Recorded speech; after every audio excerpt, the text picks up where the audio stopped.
Korridoret e shkollave në Kosovë shpeshherë mbesin hapësira të zakonshme betoni, por në një shkollë të Prishtinës pamja është krejt ndryshe. Fal angazhimit të drejtorit Nazif Jashari, oborri i shkollës është ndrruar në një oazë gjelbrimi, ku nxënësit gjejnë frymëzim, freski dhe qetësi gjatë kohës së tyre në shkollë. Në ndrejtimin e tij hapësira jashtë me umbush me lule, pemë dhe shkurre dekorative, duke e kthyer në një ambient tërheqës për fëmijët, mësimdhënësit dhe komunitetin.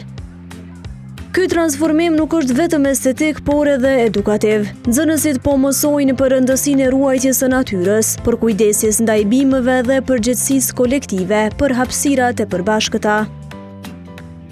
Është kënaqësi dhe nder kur një drejtor ka mundësi për me transformu një shkollë, edhe sidomos te oborri i shkollës që është hyrja e shkollës, edhe prej hyrjes shkollës secili e merr edhe një përshtypje për shkollën brenda. Ne prej ditës parë që kemi ardhur drejtor këtu, e kemi ngrit shumë çështjen e dy çështjeve kryesore, ose jo një çështje, po dy çështje kryesore, dhe shërbimin që i kena para shkollës që është një gërmadë ka mbet, dhe kena insistuar që me transformu atë pjesë ose diçka për arsye se po duket një gërmadë dhe mbrapa gërmadës është një shkollë që është në shikim të parë duket shumë keq, dhe e dyta e kemi pas oborrin e shkollës që oborri i shkollës të jep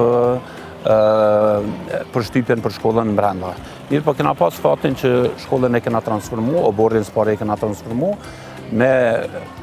komunën e Prishtinës, me drejtorinë e arsimit, respektivisht me investimet kapitale, dhe vitin e kaluar kena bërë oborrin kështu, kena premtime që me bërë dhe shpenzimin e oborrit të shkollës.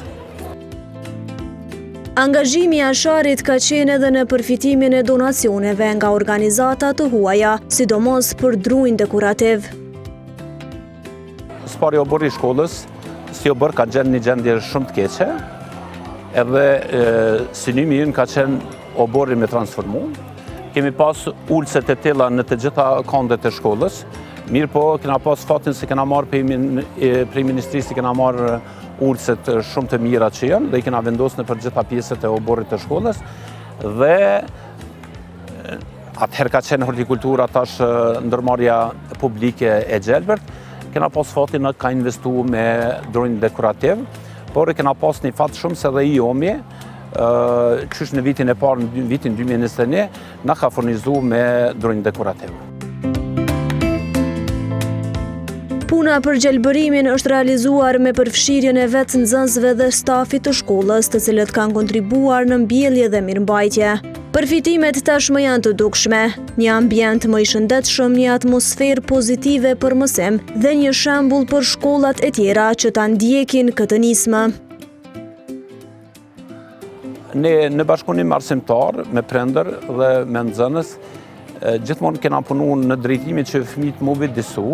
që këta drojnë, ky obor, ky kopsht i bukur ose parku, ma mirë me thonë parku i shkollës shumë i bukur, fëmijët me punun të, me investun të dhe bashkarisht me majtë parkun e shkollës. Pa një vëdisim të prindërve, të nxënësve dhe mësimdhënësve është problem. Në vitin e kaluar me nxënës, arsimtarja e biologjisë me kolegët e rinj kanë mbjellë drojnë të ndryshëm në pjesë të ndryshme të shkollës, që fëmija me një vetën se është i barabartë me gjithë neve dhe me kontribu në parkun e shkollës. Jashari ka lindur dhe është shkolluar në këtë lagje dhe thotë që rikthimi në udhëheqjen e këtij institucioni ka qenë që të vazhdoj kontributin në komunitetin e tij. Po, unë s'pari jam i kësaj pjesës, shkollën fillore e kom kryer në shkollën fillore Zën Lajdini, dhe pas mbarimit të studimeve jam kthy në shkollën fillore Zën Lajdini, ku kom punu për 25 vite aty, dhe 11 vite kom qenë menaxher i shkollës, gjithsesi drejtori i shkollës, dhe në vitin 2021 kom konkuru në shkollën fillore Asim Vokshi, ka qenë konkursi i hapur, dhe kom konkuru vetëm që ka qenë pjesë e lagjës time, mahallës time, pra kodrës të trimave, dhe kom mendu që mund të japi kontributin më të mirë në këtë pjesë, ku e një mentalitetin, e një rretin, e një strukturën sociale dhe një në përgjithësi, dhe kur i njeh të gjithë banorët, lagjën, mësimdhënësit, shkollën, besoj që të gjitha këto jenë kanë një hap shumë i mirë për neve që të kontribuojnë maksimalisht që të bëjmë këto ndryshime në shkollën tonë. Shkolla jonë ka qenë edhe shkollë kampione, në mesin e 20 shkollave kampione të Kosovës, me gizin gjerman, dhe nga gizin gjerman kena përfitu shumë të mira materiale, si çdo klasë është i pajisur me projektor, me televizor, me tabele të mençura, dhe kena pas fatin gjithë mësimdhënësit kanë qenë të pajisur me laptop.